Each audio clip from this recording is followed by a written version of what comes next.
ያለው ደግሞ እኔ ከእናንተ ጋር ነኝ ስላለ ሰለሞን ከእናንተ ጋር ነኝ አላለ። ከሰለሞን የሚበልጠው እኔ ከእናንተ ጋር ነኝ ብሏል። ስለዚህ ዛሬ የምንወስደው የጌታ እራት ስናስብ እንዲህ ብለን እናስብ። ከተማርነው ቃል ስንነሳ መጽሐፍ ቅዱሳችን ብዙ ነገር ያስተምረናል፣ ብዙ ነገር ይለናል። መጽሐፍ ቅዱስ ላይ ስለ እራት ብዙ ይባላል። ብዙ እራቶች አሉ። ከነኛ እራት ግን ለየት የሚለው የኢየሱስ ክርስቶስ እራት ነው። የጌታ እራት ለምን የጌታ እራት አለው? ብዙ እራቶች አሉ። እኔ በጣም ስለ እራት ሳነብ አንድ ነገር አነበብኩኝና በጣም ገረመኝ። ዮሐንስ ራእይ ላይ ያለ እራትን እሱን ትንሽ አነብላችሁና ዮሐንስ ራእይ ምዕራፍ 19 ከቁጥር 9 ጀምሮ ያለው እርሱም ወደ በጉ ሰርግ እራት የተጠሩ ብፁዓን ናቸው ብለህ ጻፍ አለኝ። ደግሞም ይህ የእግዚአብሔር እውነተኛ ቃል ነው አለኝ። ልሰግድለትም በእግሩ ፊት ተደፋው። እርሱም እንዳታደርገው ተጠንቀቅ፣ ከአንተም ጋር የኢየሱስ ምስክር ካላቸው ከወንድሞ ጋር አብሬ ባሪያ ነኝ። ለእግዚአብሔርም ስገድ፣ ለኢየሱስም ምስክር ትንቢት መንፈስ ነውና አለኝ። ወደ በጉ ሰርግ እራት የተጠሩ ብፁዓን ናቸው። የበጉ ሰርግ አሜን። የማን ነው? በጉ ማን ነው? ኢየሱስ። ስለዚህ ዛሬ የምንወስደው ራት ዝም ብሎ ራት አይደለም፣ ብፁዓን ናቸው ይለናል። አምነን ቃሉ መጥቷል።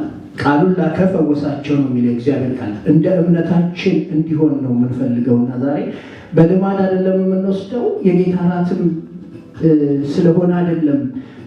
ቸርች አንዳንድ ጊዜ እንደ ልማድ ለጌታ እራት ብቻ የምንዘጋጅበት ጊዜ አለ። ያ መሆን የለበትም እላለሁ። ዛሬ ሁሌ የተዘጋጀን እንሁን። ወደ በጉ እራት የሚመጡ ምንድን ናቸው አለ? እስቲ እኔ ብፁዕ ነኝ በሉ። ዛሬ እኔ ብፁዕ ነኝ። አረ ተናገሩ። እኔ ብፁዕ ነኝ። የበጉ እራት ለመውሰድ ፎርማሊቲ አልተሰጠንም። በክርስቶስ ኢየሱስ ማመን ብቻ ነው። ለኃጢአታችን፣ ለበደላችን፣ ለድካማችን የሞተውን ኢየሱስን ማመን ነው። ምክንያቱም ሉቃስ 22 ላይ ከ19 እስከ 20 ወዳጄ ንጉሴ አንብብልኝ እስቲ። ሉቃስ 22 ከ19 እስከ 20 ያለው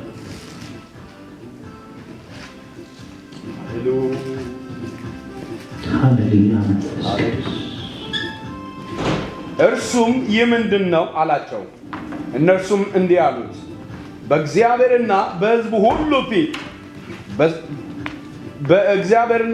ሁሉ ፊት በሥራና በቃል ብርቱ ነቢይ ስለነበረው ስለ ናዝሬቱ ስለ ኢየሱስ እርሱም የካህናት አለቆች መኳንንቶችም ለሞት ፍርድ እንዴት አሳልፈው እንደሰጡትና እንደሰቀሉት ነው።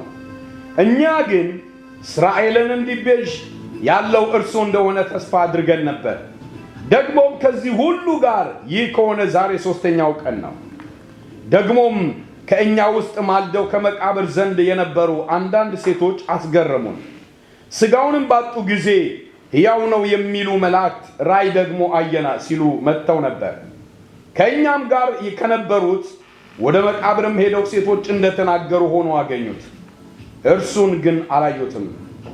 እነርሱም እናንተ የማታስተውሉ ነቢያትም የተናገሩለትን ሁሉ ልባችሁ ከማመን የዘገየ ክርስቶስ ይህንን መከራ ይቀበል ዘንድ እና ወደ ክብር ይገባ ዘንድ ይገባው የለምን አላቸው።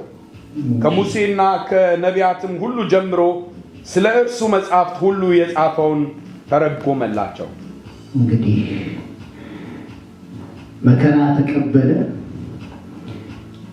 ትርጉም ተተረጎመ፣ እናንተ ማታምኑ ብሎ ሲነግራቸው አሁን መከራ የተቀበለው ለኔና ለእናንተ ዋጋ ሊከፍል የጸቡን ግድግዳ ሊያፈርስ ወደ ክርስቶስ ህልውና እንድንጠጋ የአባትነት ፍቅሩና የልጅነት ፍቅር እንዲገናኝ ተቋርጦ የነበረው ማንነታችን ከአብ ጋር እንድንገናኝ ቅድም ወዳጄ ንጉሴ ሲናገር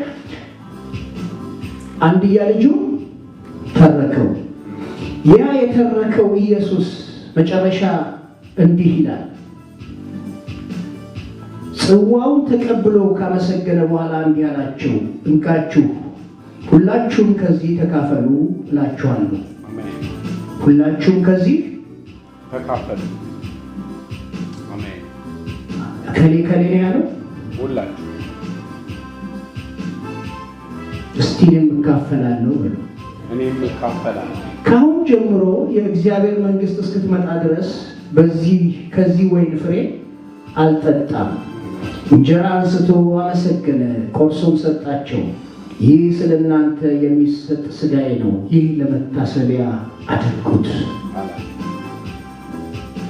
እንደዚሁም ከራት በኋላ ጽዋውን አንስቶ እንዲህ አለ፣ ይህ ጽዋ ስለ እናንተ በሚፈሰው ደሜ የሚመሰረት አዲስ ኪዳን ነው። ዛሬ የምንወስደው የጌታ ሥጋና ደም ቀልድ አይደለም፣ ዋጋ ተከፍሎበታል። ትናንትና ንጉሴ ደውሎ ሲነግረኝ በእግዚአብሔር ፊት ነው የምነግራችሁ፣ ነፍስ አልቀረልኝም። ይህን ስብከት ብዙ ጊዜ እፈራዋለሁ። ቀላል አይደለም፣ ቀላል አይደለም። ምናልባት በየቤተ ክርስቲያኑ የጌታ ሥጋ እራት ተብሎ በየኦርቶዶክሱ በየካቶሊኩ ሊሰጥ ይችላል ከልማድ። ጌታ ሆይ ምንድን ነው? በምፈራውን ነገር ሲነግረኝ አልቀበልም ማለት ከበደኝ። እግዚአብሔር ግን እንዲህ ብዬ ለመንኩት። ሃሌሉያ አሜን። ሥጋዬን የበላ ደሜን የጠጣ የዘላለም ሕይወት፣ ሥጋዬን የበላ ደሜን የጠጣ የዘላለም ሕይወት አለው። ተናገሩ። ሥጋዬን የበላ ደሜን የጠጣ የዘላለም ሕይወት አለው።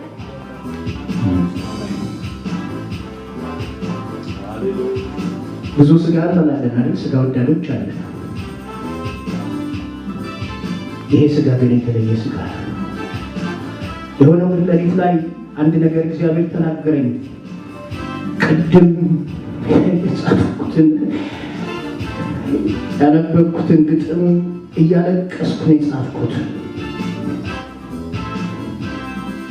በዚህ ምድር የምናየውን ነገር አሳየኝ። ቅድም ንጉሴ ሲናገር አንድ ነገር ልንገራቸው ወደዚህ ከመግባቴ በፊት በ2004 ኦክቶበር ላይ በማላውቀው ነገር በሆስፒታል ገባሁ። እግዚአብሔር እንደሚችል እንድታምኑ ልነግራችሁ ነው። ሲናገር እየገረመኝ ስለነበር ብዙ ጊዜ መስክሬያለሁ ሌላ ቦታ እና ዓርብ ማታ የተከሉኝን ግሉኮስ ነቃቀሉና በቃ ብለው ሄዱ። ያው ሰኞ መጥቶ ዶክተሩ እስኪያይ ድረስ አልብሰውኛል፣ ሸፍነውኛል፣ ግን ያደረጉት ነገር የለም። አንድ ነገር ግን አየሁ፣ እስካሁን አይገባኝም። አንዱን ግን ጌታ ተናግሮኛል። ብታምነኝ ከዚህ በላይ በሕይወትህ እኔን ታየኛለህ ብሎኛል። ሁሌ ግን ሙግት ይሆንብኛል። ለምንድን ነው ተናግረኝ የማላየው? ቅድም ንጉሴ እየተናገረ ራሴ ወቅስ ነበር።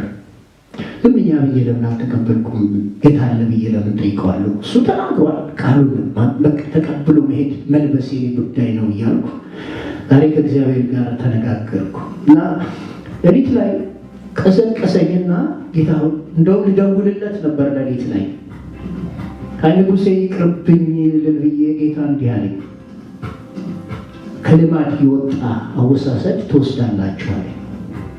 ከልማድ የወጣ አወሳሰድ ቅዱስ ቁርባን ስለሆነ በወር ጠብቀን የምንወስደው ይሄ ቅዱስ ቁርባን የልማድ አወሳሰድ አይሆንብን። ከዚህ በኋላ ስለቀለለ አንልመደው። ኢየሱስ አይለመድም።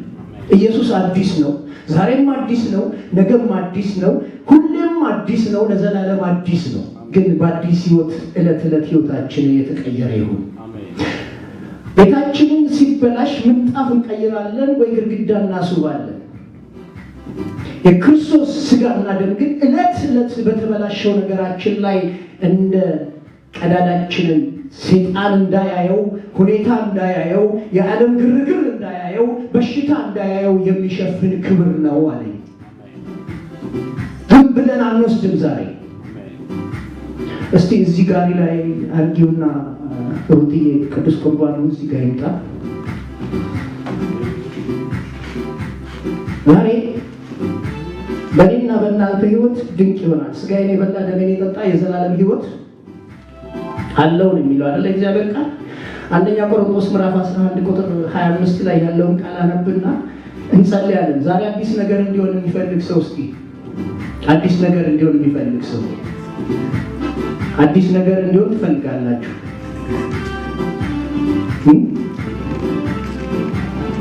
አዲስ ነገር እንዲሆን ትፈልጋላችሁ?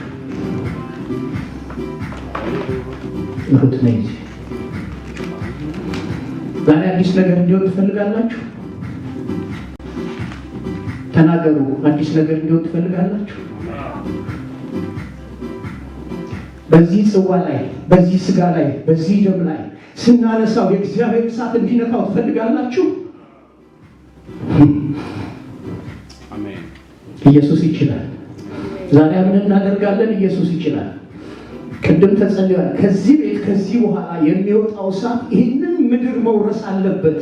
በቃ ራእይ የተቀበለው አንድ ሰው ነው ብሏል። አገልጋዮች ይሰጣል ብሏል። እንደተሰጠን ጸጋ፣ እንደተሰጠን ጉልበት፣ እንደተሰጠን ሕይወት ለመኖር ዛሬ የክርስቶስ እሳት በዚህ ላይ ይምጣ። አሜን። ሃሌሉያ።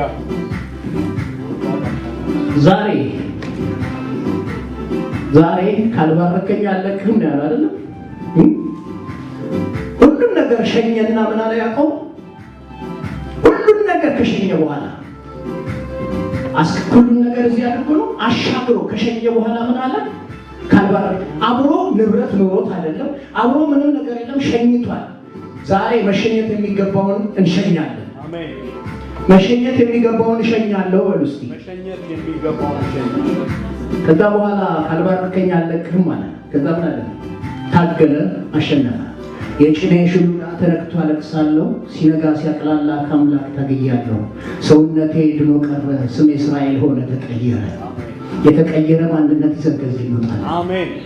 ዛሬ የክርስቶስ ኢየሱስ ደም የክርስቶስ ኢየሱስ ደም በዚህ ላይ ነው። እጅሽ ይዛታል። የክርስቶስ ኢየሱስ ደም ላይ የክርስቶስ ኢየሱስ ሥጋ ብለን በእምነት የምንወስደው ላይ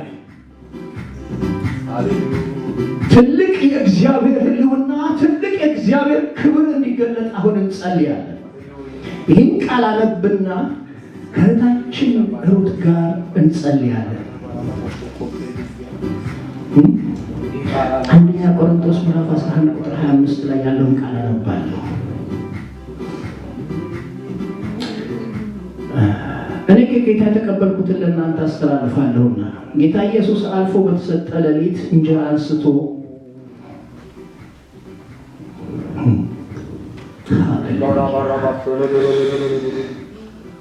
ከባረከ በኋላ ቆርሶ ይህ ስለ እናንተ የሚሆን ሥጋዬ ነው፣ ለመታሰቢያ ያድርጉት አለ። እንዲሁም ከራት በኋላ ጽዋውን አንስቶ ይህ ጽዋ በደሜ የሚሆን አዲስ ኪዳን ነው፣ ስለዚህ ከጽዋው በምትጠጡበት ጊዜ ይህን ለመታሰቢያ ያድርጉት አለ። ይህንን እንጀራ በምትበሉበት ጊዜ ይህንንም ጽዋ በምትጠጡበት ጊዜ ሁሉ ጌታ እስኪመጣ ድረስ ሞቱን ትናገራለህ። አዲስ ጉልበት፣ አዲስ ኃይል፣ አዲስ ማንነት፣ አዲስ ጸጋ፣ አዲስ ክብር፣ ከልምምድ የወጣ አወሳሰድ ዛሬ ከዚህ ቤት ይጀመራል። አሜን። ሃሌሉያ። ከታችን ጋር እንጸልያለን።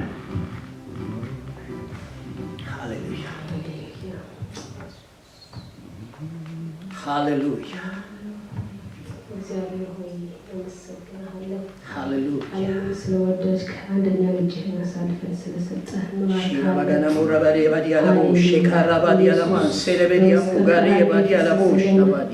ለእኛ ስላፈሰስክ በደምህ ልጆች ስላገኘህ ኢየሱስ እናመሰግንሃለን። ሃሌሉያ። ደምህ አሁንም ትኩስ ነው። የበደልነው ኃጢአት ካለ ደምህ ዛሬ ከኃጢአታችን ነፃ እንዲያደርገን ዛሬ ትኩስ ነው። ኢየሱስ እናመሰግንሃለን። በደምህ ልጆች ስላደረግከን፣ ስለዋጀህን፣ ቤዛ ስለሆንክልን ተባረክ። ሃሌሉያ። አሁን ደግሞ ይህንን ቅዱስ ስርዓት እንወስደዋለን። ጌታ ይህንን አባት ሆይ ይገባናል። ሁልጊዜ ውሰዱት ስላልክ ኢየሱስ እንወስደዋለን። ግን ጌታ ሆይ ይህንን ስንወስደው እንደ ልማድ ዝም ብለን እንዳንጠጣ ኢየሱስ በጌታ በኢየሱስ ክርስቶስ በዚህ ኃይል እንዲገለጥ እንጸልያለን። በዚህ ኃይል በወሰድንበት ደቂቅ ካንተ የተነሳ ከመንፈስ የተነሳ ውስጣችን እንዲነቃቃ የመነቃቃት መንፈስ በውስጣችን እንድታኖር በኢየሱስ ክርስቶስ ስም እንጸልያለን። በኢየሱስ ስም ይህንን ባረክ ነው። ኢየሱስ ሆይ ከእግዚአብሔር መንፈስ የተነሳ ይህን በወሰድንበት ሰዓት ኃይላችን እንዲታደስ በኢየሱስ ስም እንጸልያለሁ። በጌታ በኢየሱስ ስም ለመታደስ እንዲሆነን ኃይል እንዲያገኘን እንደምትፈልገን እንድንመላለስ አቅም ጉልበት እንዲሆነን በኢየሱስ ክርስቶስ ስም እንጸልያለን። እንወድሃለን ጌታ፣ እናመሰግንሃለን። ልጆች ስላደረከን ተመስገን። በጌታ በኢየሱስ አባትና አምላክ ሆይ በኢየሱስ ስም እናመሰግናለን። ዛሬ በደምህ ላይ እንናገራለን። ዛሬ በስጋህ ላይ አዲስ አዋጅ እናውጃለን። ማንኛውም ጥያቄ ይህንን ጽዋ ስንወስድ፣ ይህንን ደም ስንወስድ፣ ማንኛውም ጥያቄ ዛሬ በኢየሱስ ክርስቶስ ስም ከላያችን ላይ ተፈልገው። አሜን። መቀበል የሚገባንን ክብር እንድንቀበል በኢየሱስ ስም እንጸልያለን። አሜን። ማየት የሚገባንን እንድናይ በኢየሱስ ስም እንጸልያለን። ከንቱ ስጋ አይደለም፣ ከንቱ ደም አይደለም። ዓለም የናቀው ቢሆንም ግን እኛ ግን እናከብረዋለን። አደናሞር አዲ የገለቦር አደሽ ማይ ደነሙር አዲ ገቡር አዲ ለሞዝ ዘደነቦር አዲጋን እለሃንደረባሽ ዳገቦር ያባሲያ በሞኝነት ያለ ጥርጥር ዛሬ በሕይወታችን አዲስ ነገር እንደሚሆን እናምናለን። መለወጥ የሚገባው ይለወጥ፣ መቀየር የሚገባው ይቀየር። ዛሬ ኢየሱስ አዲስ ነገር በሕይወታችን ይሁን። መገልበጥ የሚገባው ይገልበጥ። እሳትህ በዚህ ጽዋ ላይ ይረፍ። የስምህ ጉልበትህ በዚህ ጽዋ ላይ ይረፍ። ይህን ለመታሰቢያ ያድርጉት ያልከውን ለመታሰቢያ ስንወስድ ጌታ ሆይ ሳያዩ የሚያምኑ ብፁዓን ናቸው ተብሎ እንደተጻፈ፣ ወደ በጉ ሰርግ የሚጠሩት ብፁዓን ናቸው ተብሎ እንደተጻፈ ወደ አንተ የምንመጣበትን መንገድ የምናቀናበት፣ ሌሎችን ይዘን የምንመጣበት፣ በዚህ ቦታ ድውያን የሚፈወሱበት፣ ዕውራን የሚበሩበት፣ ሽባ የሚተረተርበት፣ ጥያቄ የሚመለስበት አገልግሎት ከዚህ ቤት እንዲፈልቅ ዛሬ በዚህ ደም በዚህ ስጋ ላይ እንናገራለን። ይህን ስጋ በሚወስዱ እህት ወንድሞች ላይ ልዩ ቅባት ልዩ ጸጋ እንዲያርፍ በኢየሱስ ስም እኔ ጸለይኩ። ጌታ ሆይ እንወድሃለን። ጌታ ሆይ እናከብርሃለን። ጌታ ሆይ እንገዛልሃለን። ማስተዋልን፣ ጥበብን፣ ፍቅርን፣ እምነትን ጨምርልን። አብዝተህ ወደ አንተ የምንጠጋበትን ስንሳሳት የምንፈራበትን አንተ አትለመድም፣ አንተ አትቀደምም። ቀድመህ ስለምትገኝ እናመሰግናለን። በጌታ በኢየሱስ ክርስቶስ ስም ክብር ሁሉ ጠቅልለህ እንድትወስድ እንለምንሃለን። አሜን። በኢየሱስ ስም አሜን።